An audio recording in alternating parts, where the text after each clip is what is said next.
I'm the Frugal Gardener, and what you're looking at is a PLC code. These are the codes they started using, I don't know, maybe 20, 25 years ago to identify various things about the produce you get, including where it came from, etc. You don't need to know all that.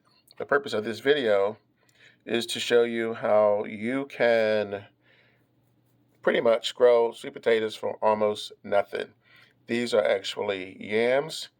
I paid $1.11 for both of them. And the reason is because they are organic. How do I know? Because the number 9, there it is.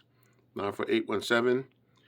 The number 9, when you have produce that starts with the number 9, that simply means that it has been grown organically. Now, there's a debate going on about whether you can plant just general run-of-the-mill yams, sweet potatoes from the produce department, which I guess you can, but in some cases they have been treated to stop them from with a growth inhibitor.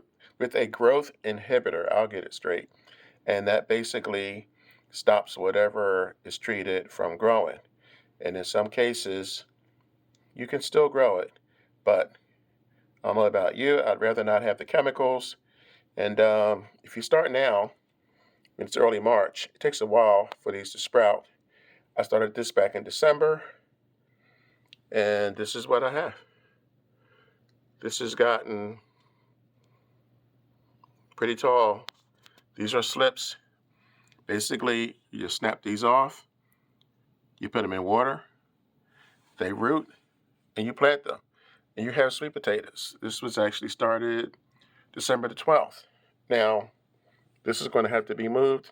I just kind of shoved this in here. You can see it's doing quite well, but it's outgrown this little container. I'm still about a month away before I'm going to put these puppies in the ground, so I will put this in a larger container, and I'm going to do the same with one of these. I say one of these because there is a second method that I used in the past. I don't know quite sure where that video is. If I find the link, I'll put it in. But you bury it in the soil this way, about halfway down. Don't cover it completely. Cover it halfway, and it will do the same thing. It will grow roots, and it will grow slips. And pretty soon, before you know it, you'll have enough slips to grow your sweet potatoes, your yams, whatever it is that you choose to grow. Now, before I go, did a search on Amazon.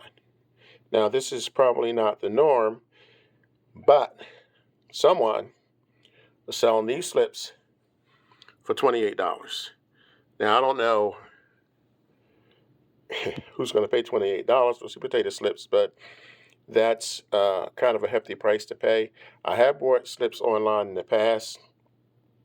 I kind of regretted it because they dry out. They sit around the post office. They sit around in trucks, and sometimes when you get them, they're not in the best of condition. So this is what I recommend that you do. It costs you $2 or $3, and you can end up with a practically endless amount of sweet potato slips this spring to grow sweet potatoes. So that's it. I'm the Frugal Gardener, and I hope you stick with me for the year. I mean, I never go away. I'm here all the time. And subscribe and share this video. And remember, when you grow your own food, you'll always know where it comes from. I'll catch you guys on the next video.